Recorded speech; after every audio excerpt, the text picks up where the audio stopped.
बिस्मिल्लाहिर्रहमानिर्रहीम। महफिल बज़्म इरफ़ान के नाज़रीन अस्सलाम वालेकुम। हज़रत शामून रहमतुल्लाह अलैह की ईमान अफ़रोज़ हिकायत आपके सामने पेश करते हैं। प्यारे दोस्तों, तफ़सीर अज़ीज़ी में है हज़रात सहाबा कराम रज़ियल्लाहु तआला अन्हुम ने जब हज़रत शामून रहमतुल्लाह अलैह की इबादत व जिहाद का तज़किरा सुना तो उन्हें हज़रत शामून रहमतुल्लाह अलैह पर बड़ा रश्क आया और हुज़ूर सल्लल्लाहु अलैहि वसल्लम की खिदमत में अर्ज़ किया, या रसूलल्लाह सल्लल्लाहु अलैहि वसल्लम, हमें तो बहुत थोड़ी उम्रें मिली हैं, इसमें भी कुछ हिस्सा नींद में गुज़रता है तो कुछ माश तलब में, खाने पकाने में और दीगर दुनिया के कामों में भी कुछ वक्त सर्फ हो जाता है। लिहाजा हम तो हज़रत शामून रहमतुल्लाह अलैह की तरह इबादत कर ही नहीं सकते, यूं बनी इसराइल हमसे इबादत में बढ़ जाएंगे।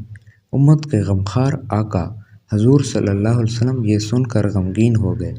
उसी वक्त हज़रत जिब्राईल अलैहिस्सलाम सूरत कदर लेकर हाजिर खिदमत हुए और तसल्ली दी कि हुज़ूर सल्लल्लाहु अलैहि वसल्लम गमगीन ना हों। आप सल्लल्लाहु अलैहि वसल्लम की उम्मत को हमने हर साल में एक ऐसी रात इनायत फरमा दी कि अगर वो उस रात में इबादत करेंगे तो हज़रत शामून रहमतुल्लाह अलैह की 1000 माह की इबादत से भी बढ़ जाएंगे। इन्हीं हज़रत शामून रहमतुल्लाह अलैह के बारे में मकाशिफ़ुल क़ुलूब में एक निहायत ईमान अफ़रोज़ वाक़या बयान किया।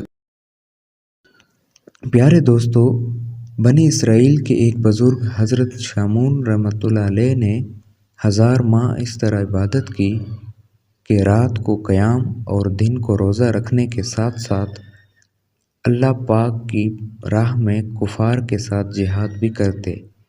वो इस कदर ताकतवर थे कि लोहे की वज़नी और मज़बूत ज़ंजीरें हाथों से तोड़ डालते थे।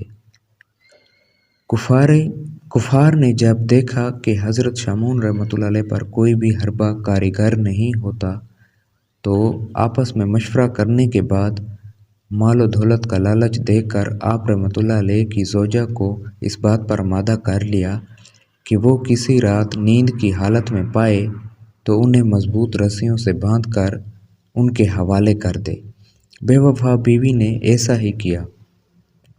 जब आप रहमतुल्लाह अलैह बेदार हुए और अपने आप को रस्सियों से बंधा हुआ पाया तो फ़ौरन अपने आज़ा को हरकत दी। देखते ही देखते रस्सियाँ टूट गईं और आप सरकार रहमतुल्लाह अलैह आज़ाद हो गए। फिर अपनी बीवी से पूछा, मुझे किसने बांधा? बेवफा ने झूठ मूठ कह दिया कि मैंने तो आपकी ताकत का अंदाज़ा करने के लिए ऐसा किया। बात रफ़ा दफ़ा हो गई। बेवफा बीवी मौका की ताक में रही। एक बार फिर जब नींद का गलबा हुआ तो उस जालिम ने आप रहमतुल्लाह अलैह को लोहे की ज़ंजीरों में अच्छी तरह जकड़ दिया। जो ही आँख खुली, आप सरकार रहमतुल्लाह अलैह ने एक ही झटके में ज़ंजीर की एक एक कड़ी अलग कर दी और आज़ाद हो गए। बीवी ये देखकर सटपटा गई, मगर फिर मकारी से काम लेते हुए वही बात दोहरा दी कि मैं तो आप रहमतुल्लाह अलैह की ताकत को आज़मा रही थी। दौरान गुफ्तगू हज़रत शामून रहमतुल्लाह अलैह ने अपनी बीवी के आगे अपना राज अफ़शां यानी ज़ाहिर करते हुए फरमाया, मुझ पर अल्लाह पाक का बड़ा करम है, उसने मुझे अपनी विलायत का शर्फ इनायत फरमाया है। मुझ पर दुनिया की कोई चीज़ असर नहीं कर सकती मगर मेरे सर के बाल। चालाक औरत सारी बात समझ गई। उसे दुनिया की मोहब्बत ने अंधा कर दिया था। आखिर एक बार मौका पाकर उसने आप सरकार रहमतुल्लाह अलैह को आप रहमतुल्लाह अलैह ही के उन 8 गेसों यानी जुल्फ़ों से बांध दिया जिनकी दराज़ी ज़मीन तक थी। ये अगली उम्मत के बुज़ुर्ग थे। हमारे आका सल्लल्लाहु अलैहि वसल्लम की सुन्नत गेसों आधे कान, पूरे कान और मुबारक कंधों तक है। कंधों से नीचे तक मर्द को बाल बढ़ाना हराम है। आप सरकार रहमतुल्लाह अलैह ने आँख खुलने पर जोर लगाया मगर आज़ाद ना हो सके।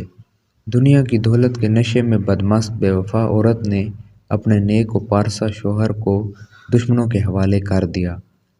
कुफार बद अतवार ने हज़रत शामून रहमतुल्लाह अलैह को एक सतून से बांध दिया اور انتہائی بے دردی کے ساتھ ان کے ہونٹ اور کان کاٹ ڈالے۔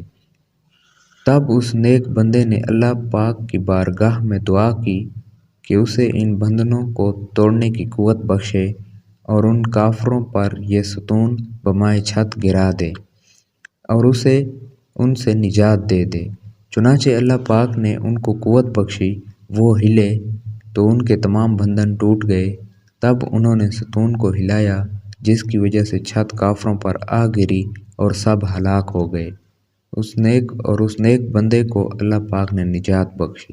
پیارے دوستو، دیکھا آپ نے اللہ پاک اپنے محبوب صلی اللہ علیہ وسلم کی امت پر کس قدر مہربان ہے اور اس نے ہم پر کیسا عظیم و شان احسان فرمایا۔ اگر شب قدر میں عبادت کر لیں تو 1000 ماہ سے بھی زیادہ کا ثواب حاصل کر سکتے ہیں، مگر ہمیں شب قدر کی قدر کہاں۔ صحابہ کرام رضی اللہ تعالیٰ عنہم بھی تو تھے کہ جن کی حسرت پر ہم سب کو اتنا بڑا انعام بغیر کسی خواہش کے مل گیا۔ بے شک انہوں نے اس کی قدر بھی کی، مگر افسوس ہم ناقدرے ہی رہے۔ ہر سال ملنے والے اس عظیم الشان انعام کو ہم غفلت کی نظر کر دیتے ہیں۔ ہمیں اپنی دعاؤں میں یاد رکھیے گا، اپنا بہت سارا خیال رکھیے گا۔ جلد ملتے ہیں، تب تک کے لیے اللہ نگہبان۔